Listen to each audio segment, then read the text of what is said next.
Welcome back. This is Makerspace Learn to Knit. This is video number 8 in the series. We have decided we're making a headband. We've decided that it's going to be knit in the round.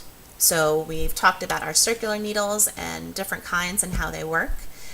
We've decided it's going to be ribbed because we want it to be stretchy. So we talked about ribbing and how it's different from stockinette stitch and how ribbing is formed. So now we're at the point in our process where we need to figure out what size needles to buy and how big we want our headband to be. So we know we want circular needles and we know we want double pointed needles, but what size do we get? So we're knitting in this case from our stash. So some yarn that we have already, maybe it was the yarn that you bought for to practice your stitches for this group. Maybe it's some other yarn that you have had that's been kind of just sitting in a drawer and waiting for you to make something with it. So if that's the case, grab whatever yarn you want to use for your headband and let's see what's going on with it. Generally for a headband for ribbing, you want something, for you guys probably you want to do a worsted weight, bulky weight, something on the heavier side just so that the project moves along quickly and that you don't get discouraged. As far as, because it's ribbing and because you want it to be stretchy, the content of the yarn that you probably are going to want to lean to is something that is made of wool or something that is a wool blend. Wool by its nature is very springy. It's great for anything that needs to be stretched and that needs to stretch back. Something that stretches and stretches back, the yarn is said to have memory. So if you see any description of yarn saying it has great memory, it'll be great for stretchy things like hats, headbands, stuff like that. So let's say you had this hank of wool. It is Sweet Harmony is the name of the wool. It's made by Rowan. Rowan is a famous yarn company. I believe they're based in England. And like all yarns, it has some information on the ball band. So let's see if we can see that. It will tell you the directions for the yarn. This one particularly says that it's hand wash, do not bleach, do not tumble dry. This is 100% merino wool. It does not say anywhere that this is superwash. So if it doesn't say it's superwash, you should assume that this will felt if you put it through the wash. Sometimes you want something to felt. Most likely you don't. So you're just going to be careful. I just had 5 minutes ago a little bit of a panic attack because I realized that my amazing husband who does laundry may have gotten a pair of my socks mixed in with the laundry. So at which point, after the last video, I jumped up, ran downstairs, frantically looked in the dryer, and did not see any socks. And I was very relieved when I looked in the basket and saw at the bottom my socks, which he had not washed because I think that he knows not to put them in there. So he saved himself being murdered by not putting those in there and saved me quite a bit of heartbreak because those socks were really hard to knit and I love them. So be careful with your knits, especially if they're wool, especially if they're not superwash wool. So those are some care directions. Then it will tell you a little bit about how big this wool is. We know that, does it say on here? It is 100 grams and that it has 87 yards for that 100 grams, which is a pretty thick wool. You're not getting much yardage for 100 grams, so it means that the actual plies are very thick. Sometimes on American wools, particularly wools you'll find in big box stores, sometimes they will have a number on them. And it will have a little thing that says bulky. Sometimes it'll say 5 and bulky. It'll say 4 worsted. Those are standards that are set by the Yarn Council, and they have standardized the labeling of wools, yarns in America, so that when you look at something and see a 4, you know it's like kind of a medium worsted weight wool. This obviously you can tell by looking at it, it's pretty bulky. And you'll get better at telling what weight the wool is, even without a ball band, by just looking at it as you go along. So this particular wool, it gives us a gauge measurement. And if you could see that, it says that in 10 centimeters or 4 inches, you will get 10 stitches across and 14 rows tall.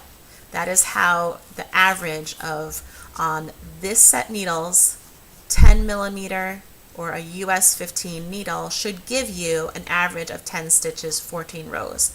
This is not necessarily what you will get. What you will get may be something different, and often is something different. So you need to figure out how many stitches you get in 4 inches, and you do that by doing what's called a gauge swatch. So a lot of people, when they hear the word gauge swatch, they completely check out, because gauge swatches are, some people think they are boring and horrible and a waste of time. Gauge swatches are really kind of what puts this all together, as far as knitting something that fits, or knitting something that is the size that you intend it to be in your head, or knitting something that is the size the pattern that you're using intends you to make. For our purposes, we are going to be making our own pattern that will be based on the wool that you have. If you are buying a pattern or using a pattern that's already been published by a publisher or by yarn company, usually those patterns are made for specific wools, specific yarns. It could be as particular as Rowan issuing a pattern saying this pattern is for Sweet Harmony, and it's based on the fact that you get 10 inches and 14 rows. So you kind of have to pay attention to that, because that will tell you what the designer, how big the designer intends the piece that you're making to be. That's kind of like, I don't know, it's like the little code. It's a little something you have to figure out to make all the pieces fit together. So this is a bulky wool. Sorry, it keeps going out of focus. And this is probably more akin to something that you will be using. Also, if you look at the construction of this wool, it's unusual because it's not plied round and round, kind of barber pole style swirling with the plies. It's called a chainette, which means that the way that it's made is kind of distinctive. It's a little bit different, still very nice and stretchy, particularly because it is wool. So let's look at a different yarn. So I've decided the yarn that I want to use particularly is something that I've had in stash for a while. It is this yarn. It is Debbie Bliss Rialto DK. It is a 100% merino wool superwash. So this means I can put it through the wash. I probably won't if I can avoid it, just to be on the safe side. Although the wool will not felt per se, hand knits can get a little beat up in the wash, particularly the dryer. So you do want to be careful of them. If you put all that time into making something, you want to try and look after it. So this is not a bulky wool. You can see this is thinner. The construction of the yarn is kind of unique. When I saw it in a store, I kind of just was attracted to it and smushed it. The reason I picked it out is because this particular color matches my fleece vest and my fleece jacket that I wear all the time, and this is one of my favorite colors. It's like periwinkle blue. So when I saw it, I saw the color first, and then I touched it, and it was nice and smushy. And the construction of the plies is kind of unique. It's kind of looks almost like it's coiled. It's very springy, and it's a very stretchy, almost the fact that I had to look at it and make sure that it didn't have any sort of elastic in it. That's how stretchy it feels. So because it's stretchy and because it's wool, it will be perfect for our headband project, and it'll be perfect because I've been meaning to use it for quite some time. And so it'll be good to have, get rid of something that's been sitting in my stash that really deserves to be made into something nice. So this is a different kind of wool, a different kind of ball band. It kind of is a little bit harder to read. This is 50 grams. It's a smaller ball of wool. It still has the same kind of directions. It does say that you can put it in the wash, but it does still say no dryer. So what I said about trying to keep stuff out of the dryer is still true, even though it's superwash. So this one, if you can see, this suggests a US size 6 needle, which is a 4 millimeter needle to the rest of the world. A lot of times on wool that's from other places, you'll see tension instead of gauge. Still, it's going to give you a 10 centimeter by 10 centimeter square. A 10 centimeter square is the same thing pretty much as a 4-inch square. In wools that originate from the United States, you'll see 4 by 4 inches. Stuff from the UK, you'll see 10 centimeters by 10 centimeters. So this, you actually need 22 stitches across and 30 rows tall to get the same size swatch that on here only took 10 stitches and 14 rows. So this is quite a bit finer. It's almost twice as fine, actually more than twice as fine as far as our stitches go. So it's going to take twice as many stitches in this to make what I could make in 10 stitches in this. So that's why bulky wools knit up very quickly, because you need fewer stitches to make the same thing. But they do have a different look to them. Something that is bulky will have kind of a bulky look to it. Something that is finer will have a finer look to it. So you can see on this gauge swatch how that's kind of, the stitches look smaller, and then something bigger, like this is a bulky weight wool. This has bigger stitches. It has a bigger look to it, a chunkier look to that. Depending on what you're designing and depending on what your personal preference is, you may prefer one or the other. I would love to knit something chunky because it would be fast, but oftentimes I don't like the look of what the finished product is, because my particular preference is finer knits. So that's why I usually will use something that is a light worsted, a DK or less. But for some things, maybe you want something really nice and chunky. This wool particularly, I have it picked out because I would like to do a chunky cabled thing at one point. I don't know what this chunky cable thing is going to be, but this will be it, and that is why it's in my stash, because particularly wool and this kind of chainette yarn shows cables. They look awesome. So that's why I have that. But for my headband, I'm going to be using this one. So how do we decide how big of a needle we need? We know we need a circular needle, or double points. We know that we want to make our headband to fit our head, and we know that we want to use, let's say I want to use this wool. So I'm going to go with, it says a US 6 needle. I'm either going to go with a 6 or possibly a 5. You will know over time what kind of knitter you are. Do you knit tightly? Do you knit loosely? And how do you prefer your fabric to look? I am a pretty loose knitter at this point. I started out a very tight knitter when I was a beginner, as most beginners do. You will probably find that your gauge is pretty tight compared to what is suggested. And then there's different ways that you can deal with that. You can either try to knit looser, or you can go up a needle size, which is what I do a lot.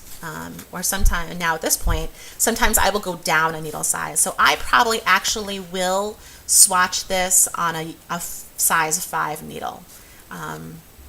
Also, this is the suggested needle at an average gauge or an average density of stitches.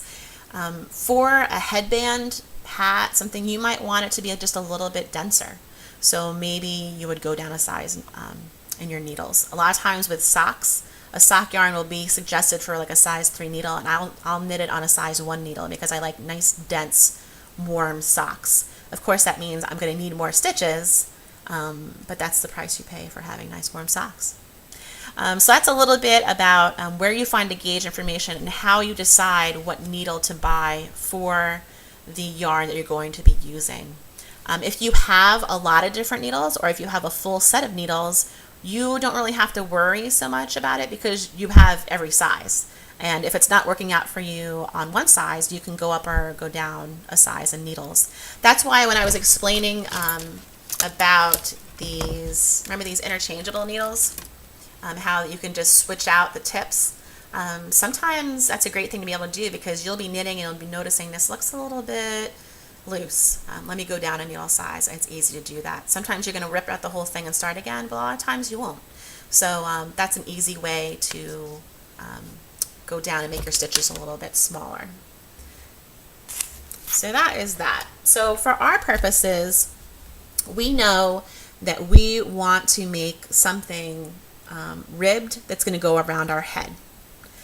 As we looked before, ribbing is stretchy. It's very stretchy. So it's likely that the circumference of the headband we make is going to be smaller than our actual head measurement. When you intentionally make something smaller, knowing that you want it to stretch, that's called putting negative ease into the pattern. So if you see something that, sometimes you'll see sweaters, and it'll talk about this pattern has 2 inches of positive ease, which means the sweater pattern as knitted according to the gauge is going to turn out to be 2 inches bigger than your actual body measurement. In this case, in hats, in headbands, in things, maybe really tight sweater that's very form-fitting, you might have negative ease. So basically you want to knit it, it's going to be smaller, it'll stretch out bigger when it's on your head. So that's negative ease, and we're going to have negative ease in our pattern. But how much negative ease, we don't really know. Most knitting will stretch at least 25 to 50% easily. If I measure this